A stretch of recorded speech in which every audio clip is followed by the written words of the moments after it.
السلام علیکم ورحمۃ اللہ وبرکاتہ۔ بسم اللہ الرحمن الرحیم۔ میرے محترم مکرم معزز سامعین ناظرین کرام، گزشتہ رات میں نے ایک مختصر گفتگو کا آغاز کیا تھا جس کو میں نے عنوان دیا ہماری مجبوریاں۔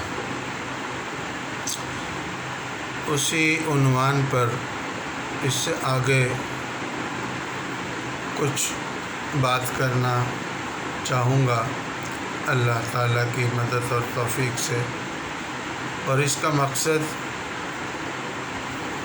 صرف اور صرف یہ ہے کہ میں اپنی اصلاح کر سکوں، اور جب میری اصلاح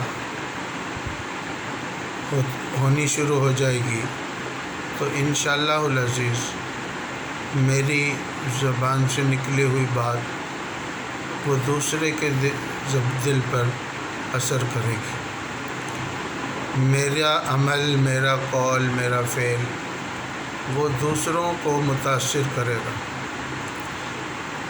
اصل مقصد یہ ہے کہ ہم اس فکر اور کوشش اور غم میں اپنی زندگی کو بسر کریں کہ ہم دنیا میں اللہ نے ہمیں جو بھیجا ہے وہ اللہ تعالیٰ نے خود قرآن پاک میں فرمایا کہ تم دنیا کو کھیل اور تماشا نہ سمجھو، وَمَا الْحَيَاةُ الدُّنْيَا إِلَّا لَهْوٌ وَلَعِبٌ۔ اس کو کھیل تماشا نہ سمجھو بلکہ یہ ایک مقصد ہے جس کے لیے ہم نے تمہیں دنیا میں بھیجا ہے۔ اس مقصد کو سمجھو اور اس مقصد کو سوچو اور اس مقصد کو اپناؤ اور کامیابی حاصل کرو۔ تو میرے محترم بھائیوں، بہنوں، بیٹیوں، اسی کوشش میں گفتگو کر رہا ہوں کہ ہمیں وہ مقصد سمجھ آ جائے۔ تو میں نے کل عرض کیا کہ ہماری مجبوریاں پیدائش سے شروع ہو جاتی ہیں۔ پیدا ہونا مجبوری، بچپن کا زمانہ گزر جانا اور جوانی کا آ جانا، اور پھر جوانی بھی گزر جانا، اور پھر بڑھاپے کا آ جانا، یہ سب ہماری مجبوریاں ہیں جن میں ہمیں کوئی بھی اختیار نہیں ہے۔ ہم چاہیں نہ چاہیں یہ سب کچھ ہو جانا ہے۔ کچھ اور مجبوریاں بھی ہیں، مثال کے طور پر بیماری کا آ جانا، اس میں ہمارا کوئی اختیار نہیں۔ جب چاہے اللہ تعالیٰ کسی کے اوپر بھی بیماری کو بھیج سکتا ہے اور بھیج دیتا ہے۔ اس کے علاوہ جب چاہے وہ شفا دے، اور بھی بہت ساری مجبوریاں ہیں۔ ان میں ایک یہ بھی ہے کہ ہم جہاں رشتہ کرتے ہیں اس میں ہم حال کو دیکھتے ہیں، ماضی کو دیکھتے ہیں کہ یہاں رشتہ کرنا بہتر ہے یا نہیں، اسی کے اوپر ہم فیصلہ کرتے ہیں کہ یہ بہتر رہے گا۔ لیکن جب رشتہ ہو جاتا ہے تو اس کے بعد کچھ حالات ایسے سامنے آ جاتے ہیں کہ جو ہم نے سوچا بھی نہ تھا، اور اس وقت ہم پریشان ہوتے ہیں کہ یہ حالات کیوں آ گئے۔ اس کے علاوہ یہ بھی ایک مجبوری ہے کہ مستقبل کو دیکھ کر ہم کوئی فیصلہ نہیں کر سکتے، کیونکہ مستقبل کا ہمیں کوئی پتہ نہیں ہوتا کہ مستقبل میں کیا ہونے والا ہے۔ پھر جب ہمارے بچے ہیں جن کو ہم اپنی انتھک محنت اور کوشش اور توجہ کے ساتھ پرورش بھی کرتے ہیں اور ان کی تعلیم بھی جو ہے اس کی بھی فکر کرتے ہیں، گویا کہ ہماری زندگی ہی ان کے لیے وقف ہوتی ہے۔ اور بعض اوقات ایسا بھی ہوتا ہے کہ وہی بچے جب جوان ہو جاتے ہیں تو جوان ہونے کے بعد ہمیں ان سے وہ عزت اور وہ محبت نہیں نظر آتی، نہیں ملتی جو ہم نے توقع ہوتی ہے۔ لہٰذا یہ بھی مجبوری اللہ کی طرف سے ہی ایسا ہو گیا۔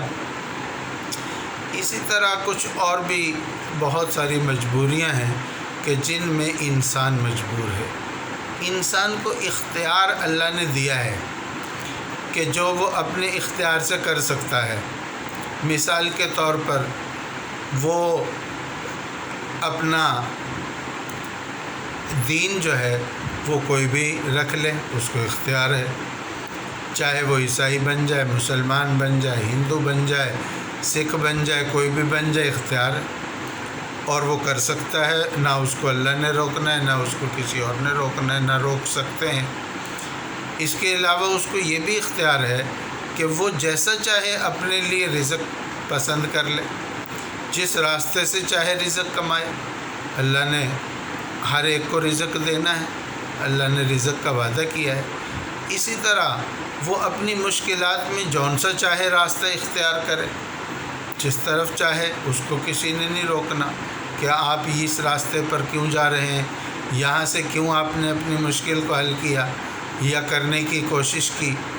تو اسی طرح کب سونا ہے اس کی مرضی ہے، کب اٹھنا ہے، کب کھانا ہے، کتنا کھانا ہے، اس طرح کی اور بہت ساری چیزیں ایسی ہیں جو اس کے اختیار میں دی ہوئی ہیں۔ اب سوال یہ ہوتا ہے کہ جو چیزیں غیر اختیاری ہیں اور ان میں وہ مجبوریوں میں جکڑا ہوا ہے، ان میں تو وہ مجبور ہے، جو بھی حالات اس کے اوپر آتے ہیں ان کو وہ برداشت کرتا ہے۔ اب وہ برداشت کرنا کئی طرح سے ہے، ایک تو خوشی سے برداشت کرنا، ایک بددلی سے برداشت کرنا، اور ایک ان حالات میں شکوے شکایت کے ساتھ برداشت کرنا کہ برداشت بھی ہو رہا ہے لیکن شکوے شکایت بھی ہو رہے ہیں۔ اچھا، اس کے بعد اب جو اس کو اختیار ملا ہے، اب اس اختیار کے اندر یہ غلطی کیا کرتا ہے کہ اکثر اپنی مرضی سے اپنے کاموں کو، اپنے فیصلوں کو، اپنے راستوں کو اختیار کرتا ہے، اور اس میں کہیں بھی، یا یوں کہہ لیجیے کہ اکثر جگہوں پر یہ نہیں سوچنا گوارا کرتا کہ یہ جو میں قدم اٹھا رہا ہوں، یہ جس طرف میں جا رہا ہوں، یہ جس رخ کو میں اختیار کر رہا ہوں، آیا اس میں میرا مالک اور خالق وہ راضی بھی ہے کہ نہیں ہے، اس کو سوچنا مشکل ہوتا ہے۔ اچھا، اب جن راستوں میں وہ پھنس جاتا ہے اور اس کو راستہ نظر نہیں آتا، راستہ بند نظر آتا ہے، اور وہ بھاگ دوڑ کر کوشش کرنے کے بعد بھی وہ اپنی منزل کو یا اپنی منشا کو حاصل نہیں کر سکتا، وہاں پر پھر وہ سمجھتا ہے کہ اب مجھے خدا کی ضرورت ہے، اب وہ خدا کی طرف جاتا ہے۔ اب آپ سوچیں سامعین کرام، یہ کتنی زیادتی اور ظلم کی بات ہے کہ اس کو خدا کب یاد آیا؟ جب اس کا اپنا اختیار اور اپنا بس ختم ہو گیا۔ اب وہ کیا کرتا ہے؟ اب وہ صدقہ بھی کرتا ہے، اب وہ نماز بھی پڑھتا ہے، اب وہ دیندار لوگوں کو بھی تلاش کرتا ہے کہ ان سے دعا کرائی جائے، اور ہر وہ راستہ اختیار کرتا ہے جس راستے میں خدا انوالو ہے۔ وہ اب خدا کو ڈھونڈنا شروع کر دیتا ہے اور خدا سے اپنی مدد حاصل کرتا ہے۔ اور قرآن میں ایک جگہ اللہ پاک نے یہ بھی فرمایا کہ جب انسان کو ہم کسی مشکل میں گرفتار کرتے ہیں تو انسان ہمیں پکارتا ہے، اور جب ہم اس کو مشکل سے نکال دیتے ہیں تو پھر وہ ناشکرا ہو جاتا ہے اور ہمیں بھول جاتا ہے۔